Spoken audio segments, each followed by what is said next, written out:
Welcome to another episode of Outside Shots. A little bit delayed. We were supposed to start 5 minutes ago, and somebody wasn't on time. But you know it wasn't me. It's probably the guy that's not paying attention. Who was it? It's probably that guy. Who was it? You, man. Come on. I was sitting in this chair before you. At what time did you sit down? Huh? What time did you sit down? I don't know what time was it. What time was it, Eric? About 9:05, right? About 9:05. All right. 9:05. Right. 5 minutes late. I was early then. 5 minutes late. Yeah. And you're the one that has a time crunch. I don't get it. You know who else had a time crunch? Not the Olympic team, because they got it done. Look at that. Nice little transition there. Let's talk about that gold medal game and really just the whole run for Team USA. I know everybody's already a week ahead in terms of talking about this stuff, but, a lot of people haven't heard from you, EJ. I have not been on really any shows outside of Wildcats. So Really? First time to talk about the gold medal game, which was phenomenal. I'll start here. I don't think enough people, I know a lot of people did, but I just don't think enough people thought about the fact that we got to see LeBron, KD, and Steph together playing at a high level in the last two games to lead this team to a gold medal. That is something that, it really does take me back to the original Dream Team in terms of the legends that were playing and watching these three guys that were all over the age of 35, just playing at such an incredibly high level. It was beautiful. It really was. Yeah, it was. It was, for me, I enjoyed it because of the unselfish nature of everyone. It's very difficult for alpha dogs to bring them together, right? And all of a sudden, they morph into leaders when they needed to be. LeBron was the consistent leader, but they allowed him to do that. You can just tell. But other guys stepped up too. And leadership roles in different ways. Like KD, when he first came back, he had every right to keep shooting the ball the way he shot it. The first game he returned. He didn't do that. Mm-hmm. He still picked and chose when he could be aggressive, when he couldn't. Devin, the entire run, just morphed into a role player. That is amazing because you're talking about a guy that, takes a ton of shots, a guy that feels like he can score with the best of them, but yet he was not going to force anything. And I don't think he forced the shot the entire time in the Olympics. I don't think so either. And I thought that sent a sincere message to everybody else. Man, Devin Booker, dude scored 70 points one time, and he's just passing the ball. He's like morphed into a role that Derek White would normally play or True Holiday played on Boston. All of a sudden, he turned into that guy. And right on down the line, man. Like, they allowed LeBron to handle the ball and run the team. Steph didn't shoot the ball well, but when he started to shoot it well, what did they do? Got out of his way. Mm-hmm. Like, it was just a symphony out there, the way that they really coexisted with one another. And for me, I thought it was the most unselfish Olympic team that I have seen since the Dream Team in '92.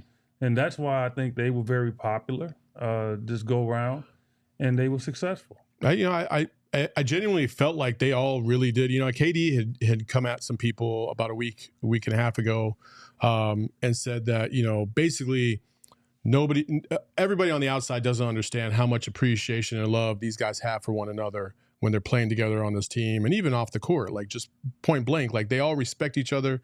It's a fraternity. You know what I mean? Like right. It's a close knit bond, and and you could see that on the court. What I also took away was, a guy like Ant who said at the very beginning that he was going to be the go-to guy down the stretch if these games are close because that's what he wanted to be, right? Mm-hmm.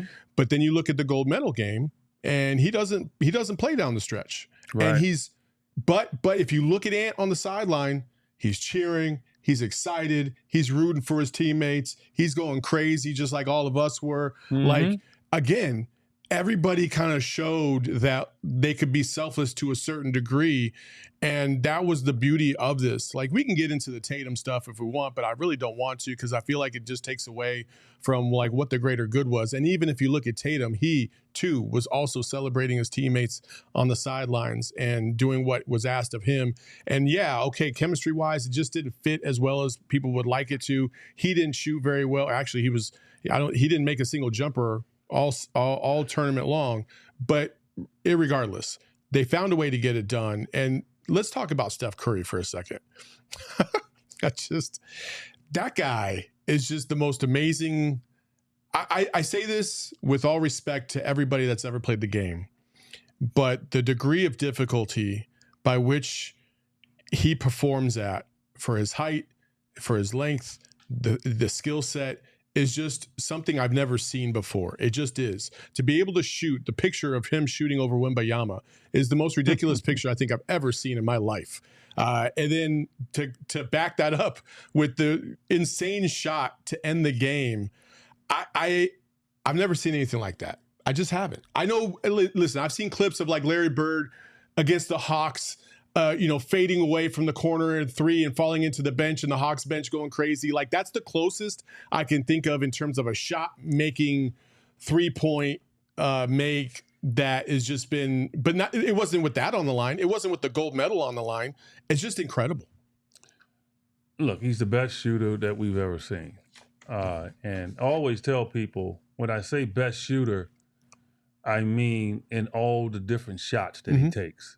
Like, everybody gets graded. Like, if you're a shooter, everybody gets graded on the way that you might get a shot off.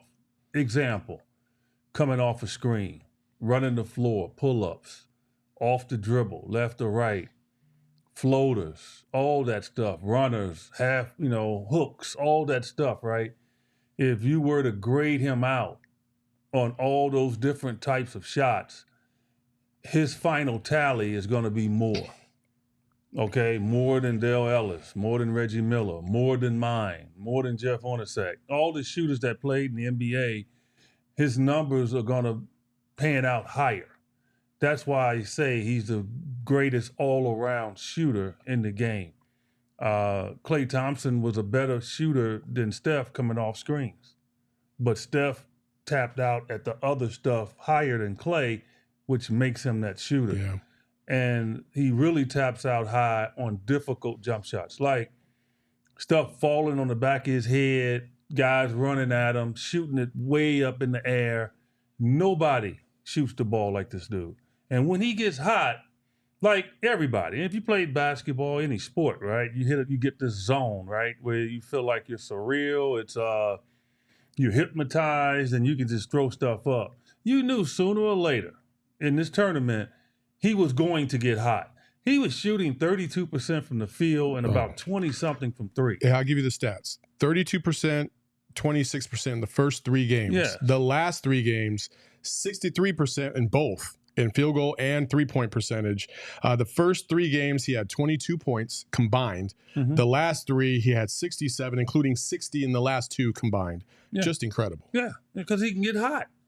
Like, it's always there. Like, you can go through your struggles. And he was struggling. Like, he was struggling. I think he felt like he couldn't make a shot. But all you need to do is see a couple go through, and it's on. Yeah. Like, everybody that has been a shooter can reach back at a game, and they can say, man, that's it, right?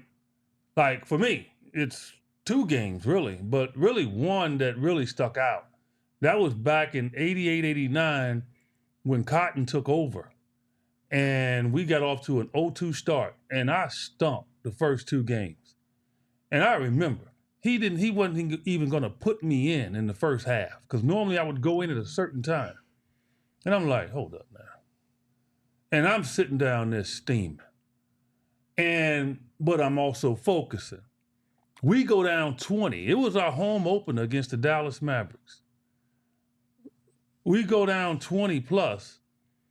he finally has no choice but to put me in the game. He didn't want to play me because I had struggled that bad the first two. It was about 6 minutes to go in the second quarter. I wound up with 35 because I came in and I hit 2 shots and it was on. And then 2 games later, I had 43 against the Clippers. I got hot. Like, that's what Steph is, but Steph is that at a crazy level. Yeah. Like, it's even a worse level, man. Like, when that dude gets hot, it's sickening. I played this kid when he was 7 years old in his driveway when I was playing with the Charlotte Hornets. You know, I was over there, you know, hanging out with his dad, Dale Curry, and he said, Eddie, I bet Steph can beat you. Like, right, whatever. I go out in the freaking driveway, I'm messing around with him. This dude shooting shots from the street. And I'm like, hold up. And he used to the rim, you know how outside rims are, kind of bent, wind blowing, and they going in. Man, I look up, we playing a game of 10, this dude up 7-0. I said, hold up now. Now I'm in the NBA now. I'm one of the top shooters in the game, okay? So I'm like, hold up. Man, I went old man style on him, man. Yeah. I started backing him down, laying it up. He got mad. I was like, I'm not letting you get another shot. I won the game. He was hot. That's funny. But I'm telling you, and I remind him of that all the time, and he remembers it. It's like, this dude, man, he has been a kid that can shoot that ball from day one. It's just simply amazing watching him play. And what a class, first class dude. Yeah. Like, you're not going to find somebody as first class as him, man. It's just his career and how it's panned out is just simply amazing. EJ, you tell me, you know, you I don't know if you get numb to this because you've been in the league for so long, you've been around sports for so long, like the gravity of some of these moments, sometimes I feel like it's a little bit routine to some degree. So it's very rare that I will cheer like loudly in my house or jump off the couch.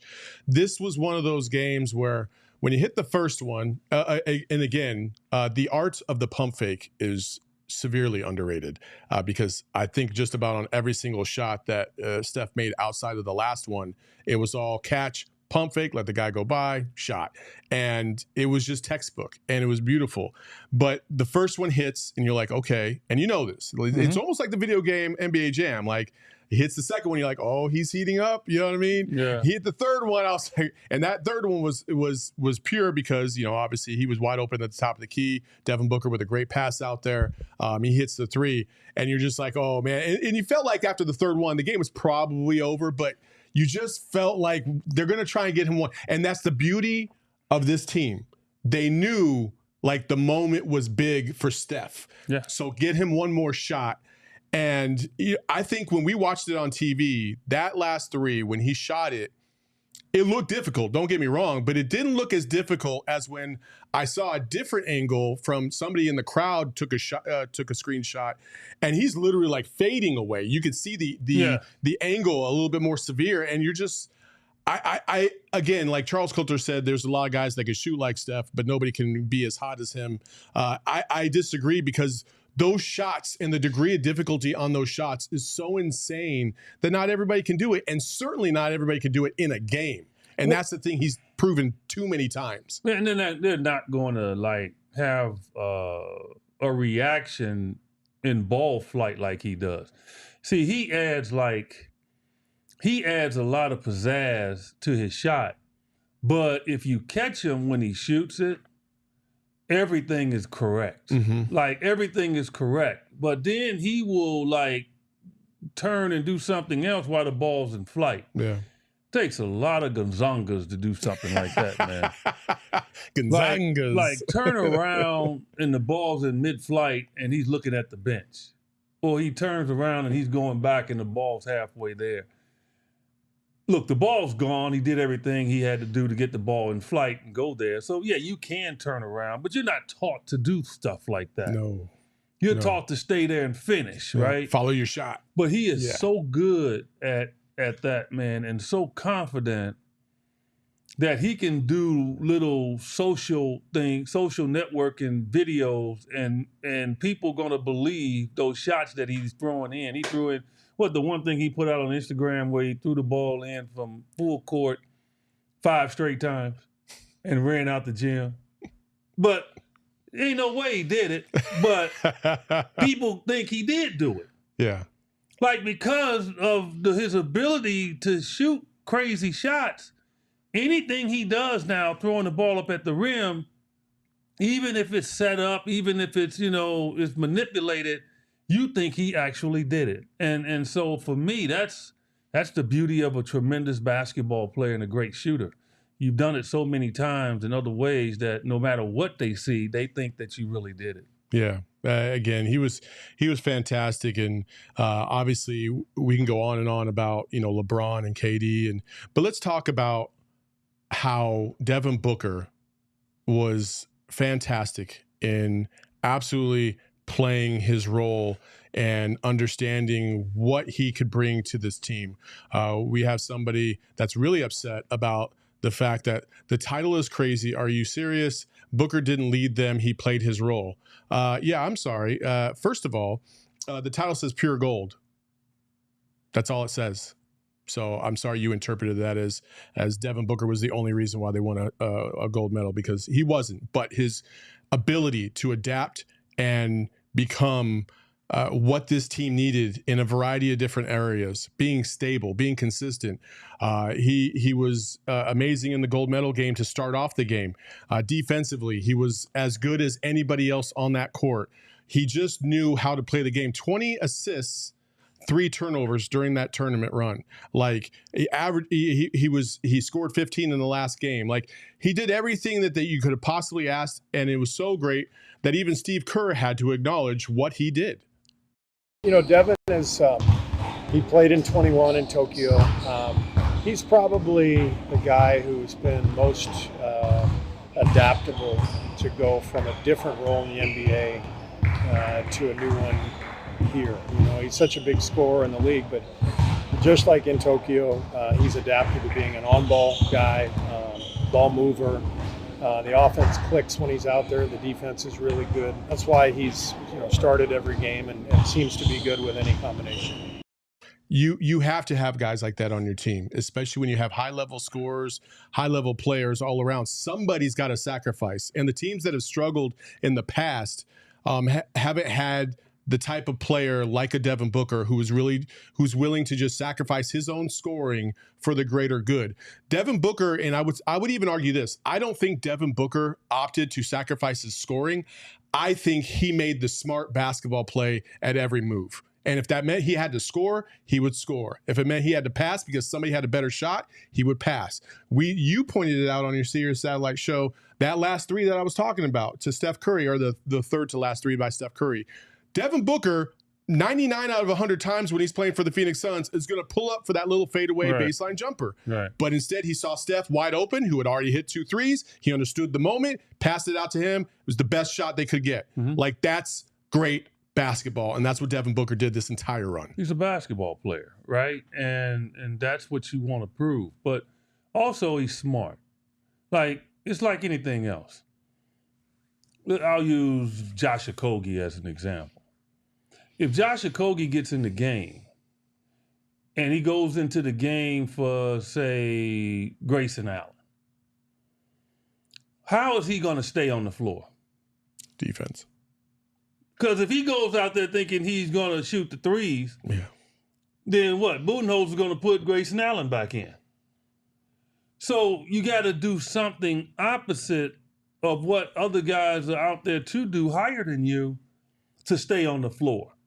So Devin knew that he could not be Devin and stay on the floor. So he was smart. Yeah. He like, you know what? He got Derek White over there behind me. He's got True Holiday. So if my shot's not going, then he's going to take me out. So you know what?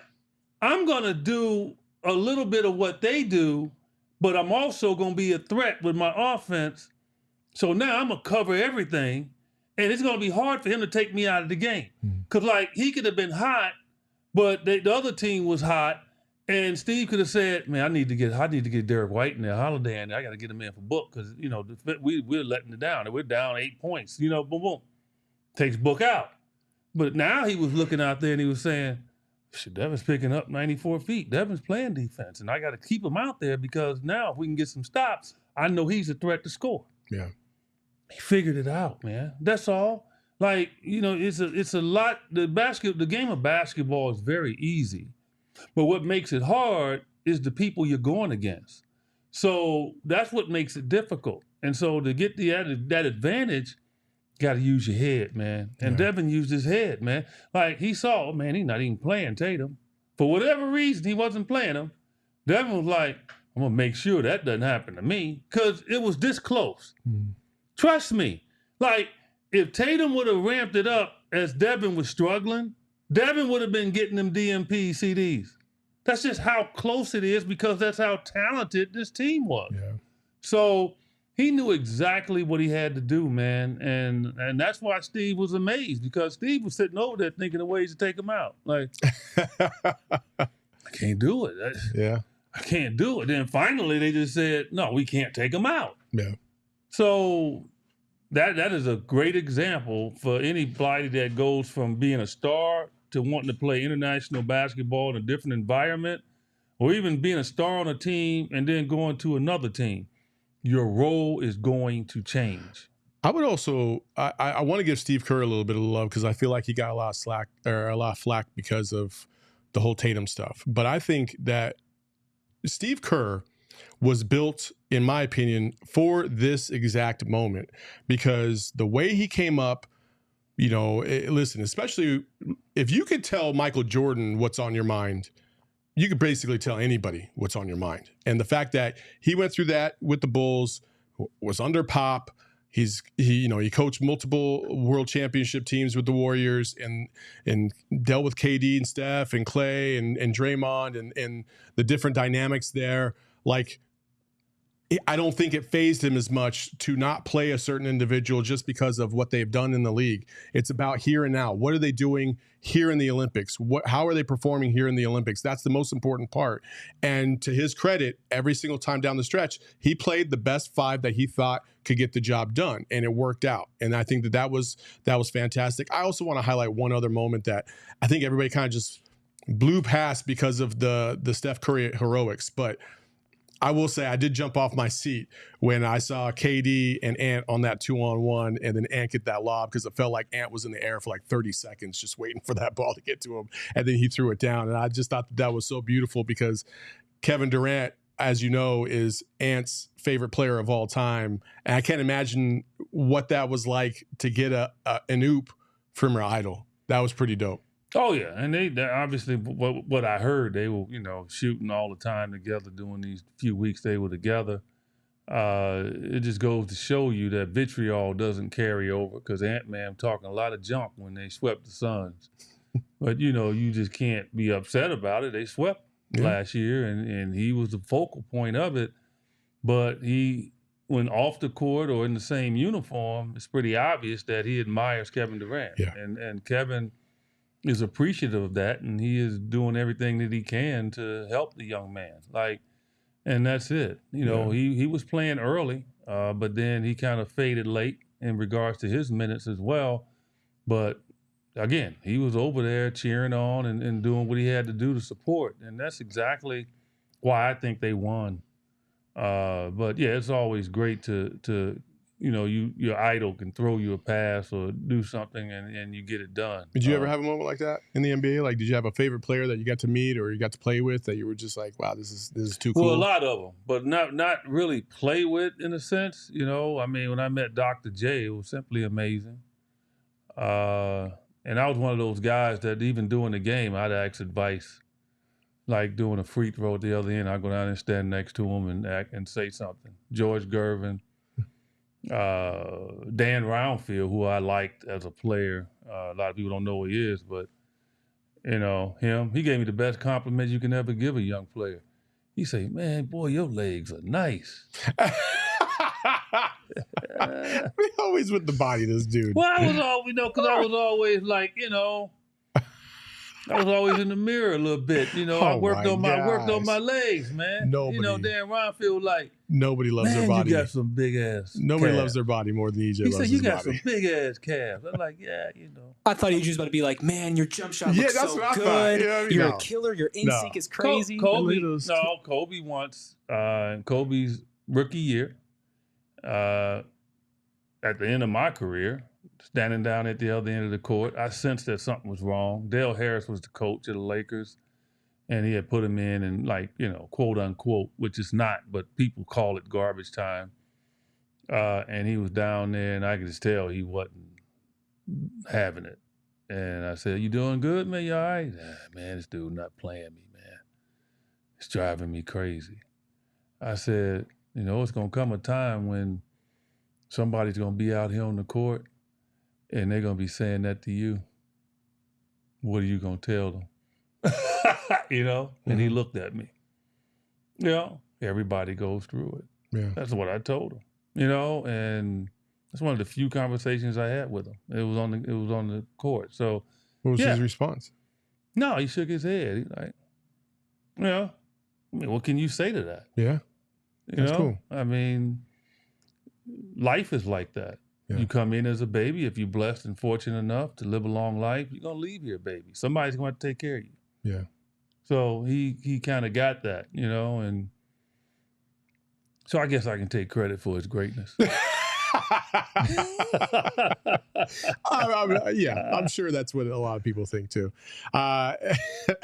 Also, you got a lot of love in the chat because of your hat earlier.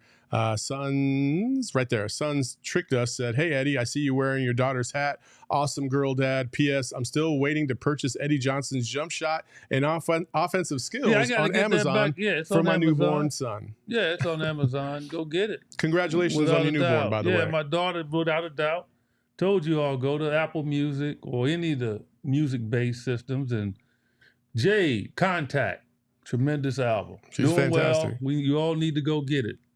She's a really talented singer. Really, I've always enjoyed listening to her music. She's fantastic. You know, and obviously trying to be part of the inner circle. You can be part of the inner circle as well by going to Circle K and downloading the Inner Circle app off of the whatever app store you want to try and get it. But it's fantastic. You get hooked up with all types of deals. You can get up to 25 cents off per gallon, your first 5 fill-ups. You can also save a lot of money at the register on snacks, drinks. You get your first 5 drinks, whether it be coffee or you want to get yourself a little froster or anything like that. Those your first 5 will be free. You can get 79 cents on your drinks as well just by using the Inner Circle app, or 69 cents if you actually log in at the register, which is always nice. So make sure you become part of the Inner Circle today. Terms and conditions do apply, but see circlek.com, or I'm sorry, Inner Circle for details. All right. Also, on top of that, my guy has the Helping Hands for Single Moms is coming back. It is in October. We have a link right here in the chat. If you want to sign up for the poker tournament, if you want to sign up for the golf tournament, if you want to come out to the charity dinner, all 3 of those things help contribute to the ultimate cause of helping these fantastic women get through life and achieve some of their goals in order to really get themselves into better positions in life. So, you've been doing this for a while, and a lot of money has been contributed. I think over $2 million so far during the duration of this. So check out Helping Hands for Single Moms. It's a great organization. We'll be out there supporting the whole thing, and it's going to be a great time. It was a great time last year when you guys roasted Tom Chambers. This year, you guys are roasting Sean Marion. And if you go to the website, they got a couple potential guests that might be showing up, but I'm not going to spoil it because I want you to go check out the website. So please do that. Go check them out. And we got a super chat from Psycho Blue. He says, B-Ball Cthulhu wants to know how much of Book's defense from the Olympics will immediately be called a foul under the NBA whistle, especially Book's notoriously G League level NBA whistle. There was a lot of grabbing, a lot of holding out there. Listen, the players got through it. You did not see nearly as much crying and complaining about fouls over there that you do here. And I hope that's the one thing that continues. Like, just play through it, get through it, play. They blow the whistle, but keep moving. And that's what I loved about it. It was pure basketball as close as you could get. And I enjoyed the Olympics so damn much because of it. Well, that's why I continually tell people one of my best years of my life was spent over in Greece. Yeah. When I went over there and played 1 year for Olympiacos and in Athens, Greece. They let you play. They let you retaliate. And they don't call tic-tac fouls. And it's still a beautiful game. You just have to think a little bit more. You have to fight through the congestion, being able to put your hands on people. But it makes you think as a basketball player, and it turns out to be beautiful basketball because now the one-on-one stuff is out the window pretty much. Now you have to really communicate and move as a team. Mm-hmm. And that's what makes basketball beautiful, is the team aspect of it. When the ball is moving around, guys setting picks, getting guys open, you can see a play being executed and it works. All of that, man, to me is why I fell in love with the game of basketball. I'm not in love with the one-on-one isolation type stuff all the time. Every now and then it's fine, no problem with it, but not all the time. And so it kind of forces you to have to play a certain way, man. Mm-hmm. And FIBA officials don't play around. Like, they'll tell you. They'll kick you out quickly, you know? And so because of that, and you're not familiar with them, yeah, guys were quiet and guys didn't do anything. But yeah, it's different. One of my craziest, and I want people to know I'm not a violent person. I'm a loving person. Look at me. Even though I got a little gray, I see, I'm messing around with the beard a little bit, but it's gonna go off because you gotta see the whole thing. But I'm not a violent person. I want you to know that. But my first game over in Europe, I'm taking the ball out of bounds, and I felt water. Like, the court was a smaller court. We were playing an exhibition game. And I felt like a liquid just hitting me on the back of my neck. I'm like, what the heck is that? And it was a delay in the game, and the official still had the ball. And I'm like, and I turned, and this fan was leaning over, and he was actually spitting on me. This is my first game in Europe. I don't know how to react to that. Right? So I knew what a curse word was in Greek. I'd been there a couple of weeks, so the guys were telling me, different words and stuff, okay? Why is it every single time somebody has to learn a language, they always learn the bad words first? No, because they were always saying this word. Okay. They was on the court saying, I'm not going to say the word because it's still offensive to some people. Yeah, because we have a lot of the Greek population. Is right. Here. So, but still, it starts with an M. So still, it ends with an A. But that doesn't help me at all. It's Greek, man. No, I'm saying that for the Greek. For my Greek gotcha. There. So they know what I'm talking about. And so I'm like, this dude spitting on me? And when I turned, he looked at me like, yeah, what? The official handed me the ball. I reached and grabbed his head, and his face was connected to the ball. I literally took the ball and pop, like that. Go ahead, keep going. Okay? And blood kind of splattered everywhere. Oh. I gave the official back the ball. He went and got a towel and wiped off the blood and gave it to me, and we played. Oh my goodness. Oh my goodness. I'm not kidding you. I was not proud of that moment, but come on, man, that's the worst thing, right? No, you don't spit on another human being. That's just any country. It does not matter. So here's the funny part. I'm walking down the street. I was living in this area. Don't tell me it was the one-legged man again. No. I'm walking down the street, and it was in Glafada, okay, where there's the area that I live, right by the Mediterranean, just beautiful place. So I'm walking down the street, And I got my son with me. And we're walking, and I'm like, I look, and it's that dude. No way. Yeah. Yeah, And come he's on. got about 4 of his friends with him. Oh. So my son was young. He was like 8 years old, 7 years old. So I'm like, uh-oh, what am I going to do? Mhm. Like, so I'm walking. And all of a sudden, I'm looking at the guy, and he starts smiling.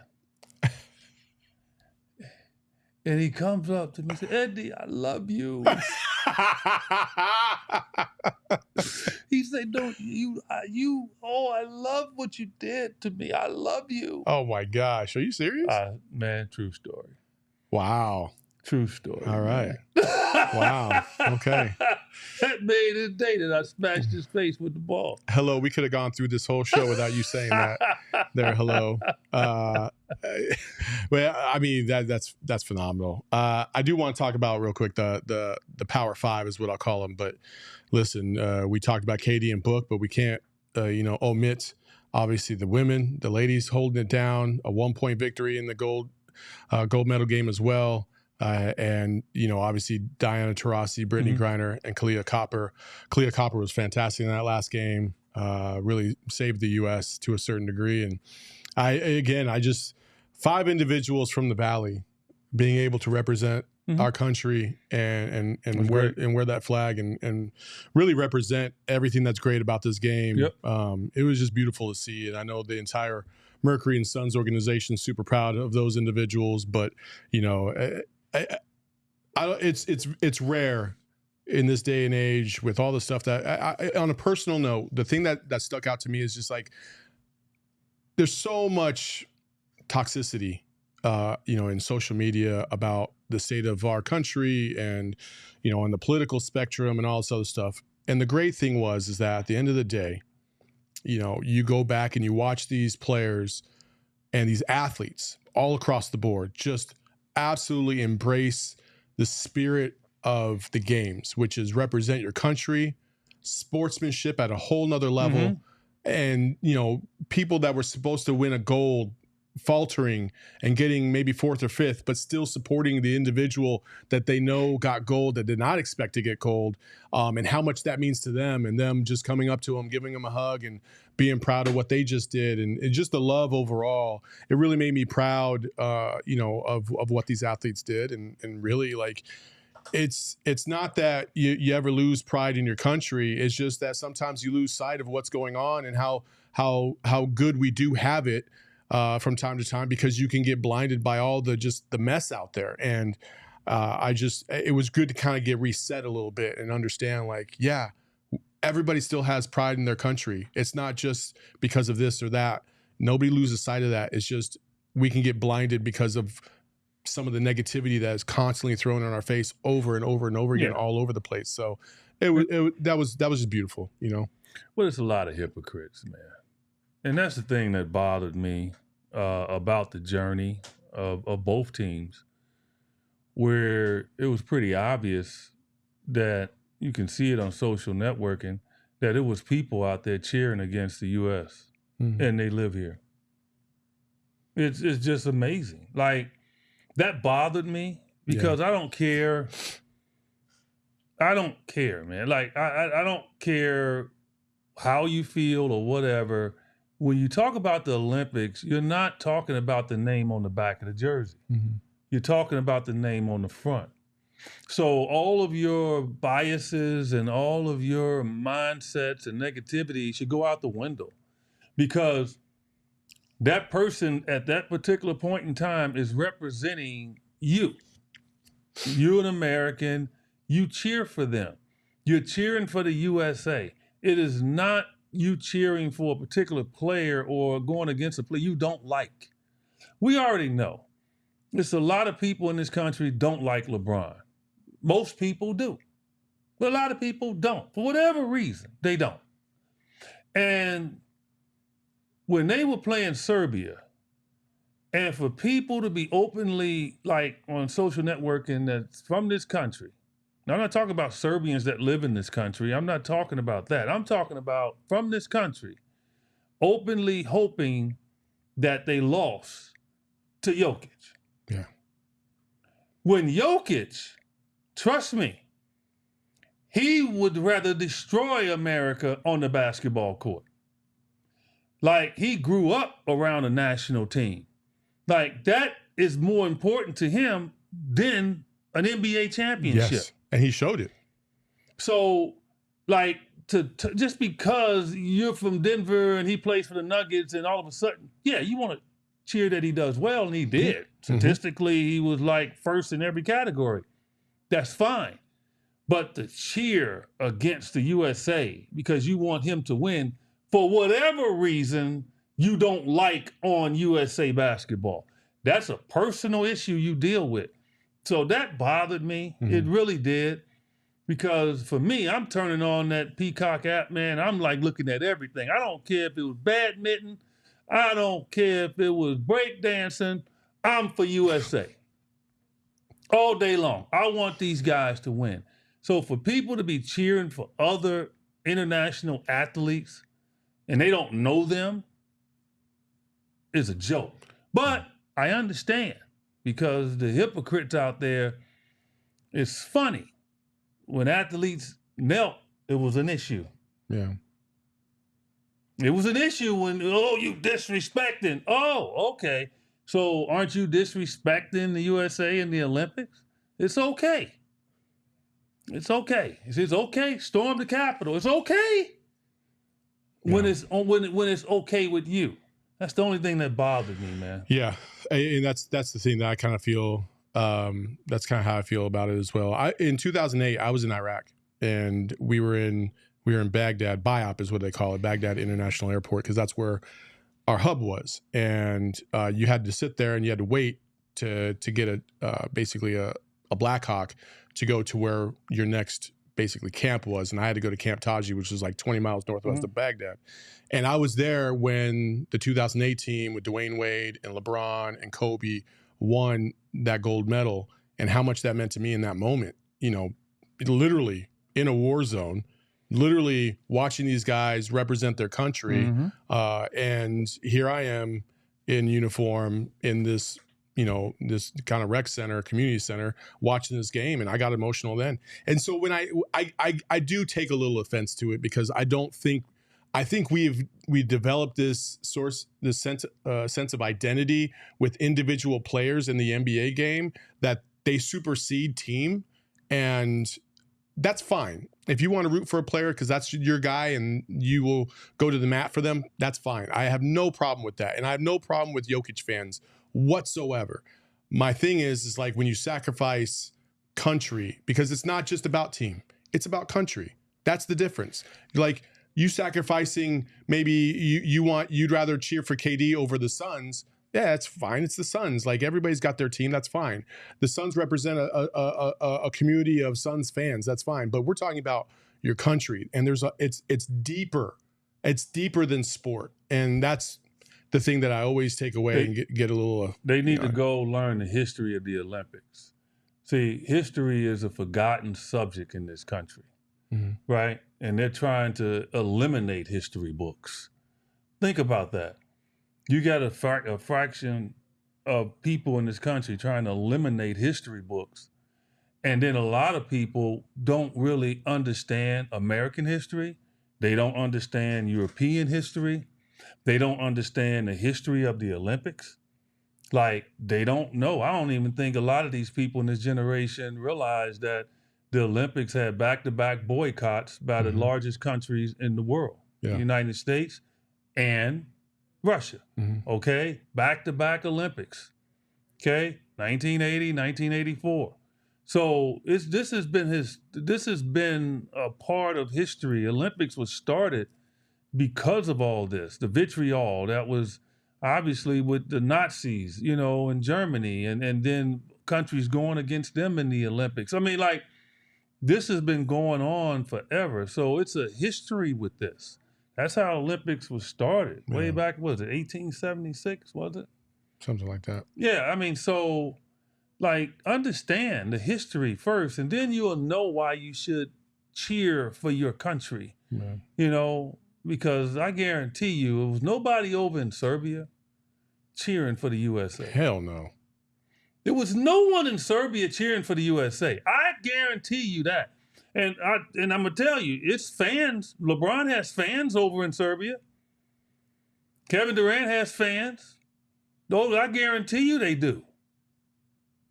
I guarantee you they wasn't cheering for Jamal Murray with Canada if he played. Did they play Serbia? I don't think they did. Did they? They wasn't cheering for him, and that's his teammate. Stop. Yeah. Cycle Blue with super chat. Saul, the Power 5 sounds like the rejected name for the Power Rangers, but I'll allow it if KD, DT, Book, Britt, and Carlia all do the Sentai pose. I don't know what that is, but, maybe you can ask them yourself, I think, Cycle Blue.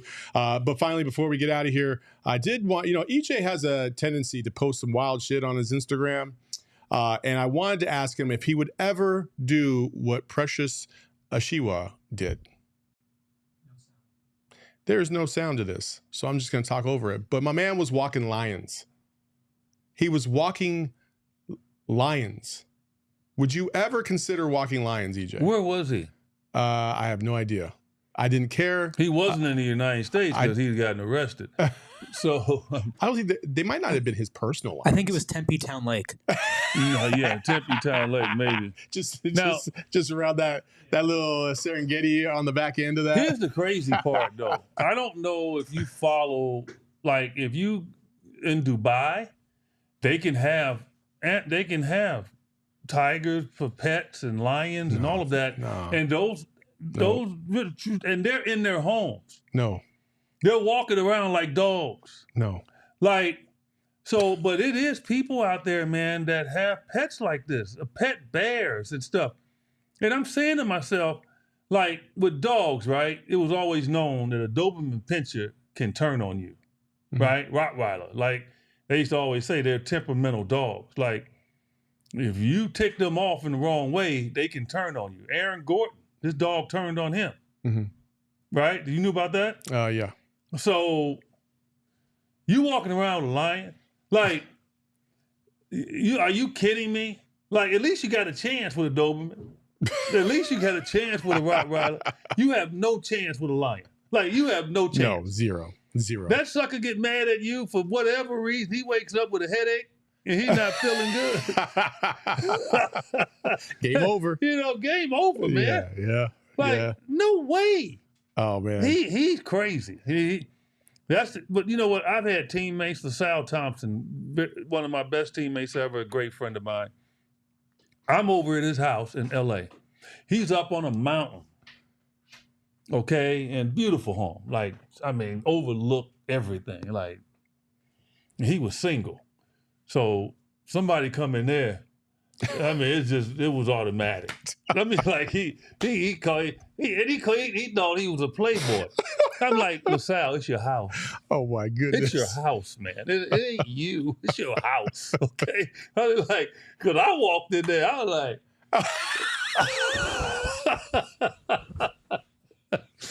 we gotta end this show, man. I was like, no. Oh my goodness. I got kind of like, love struck. I mean, look, like you're looking right down in Beverly Hills. I'm like, wow. But this dude, he collected snakes. So me and Mike Woodson, we came to visit him, hanging out with him. And we got our own rooms. He's got a little guest house off to the side. I'm staying there. And Woody was in the main part. So we heard him rustling around at about midnight, and he come into the room, knock on my door. You good? You all right? I said, yeah, I'm all right. He goes, what? And then I was like, what's wrong? I'm thinking somebody got in the house or something, right? And one of my snakes got out. I'm like, what? I get up, man. I get up. I'm like, I'm not going out there. I get up, man. I put a suitcase by the door, because there was some space under the door. No, yeah, nope. Man, I'm putting towels and everything. Like, no, I'm staying right in here. Yeah. And Man, this snake was like this. And it was one of them that would bite you. Nope. He had at least 50 snakes in his house. Why? He collected them. But no. And he had them in boxes, right? And he would feed them big giant rats. And I'm like looking at this, I'm like, and he'd pull it out. I said, hey, man, I can't stay here no more after this. No. And when he told me that snake was out, it took him a month to find the snake. He couldn't find it. How do you sleep? No, you don't. You don't. Woody and I left the next day. Oh, yeah. I'm like, I'm not staying here. Nope. And it took him a month to find the snake. It'd have been funnier if that shit was like in your carry-on or something. Well, that's crazy. That's crazy. Well, we appreciate you all for joining us on another episode of Outside Shots. It was a little wild this last 10 minutes. I didn't know we were going to the places we ended up going. You can say anything, and I'm going to bring something out of it. We do appreciate you for joining us. As always, follow JumpShot8 on Twitter. Follow me at Saul_Bookman. Check me out, though. NBA Today show. I'm hosting. Yeah. 1 to 4. You have Amin Ellisson. I got Sam Mitchell today. Okay. But I'm going to be talking Clippers. They're not going to like me. I'm going through the history of the Clippers. Oh, it's bad. And come back for the PHNX Suns show later on today. You can follow them at PHNX_Suns. Until next time, we love y'all. Peace.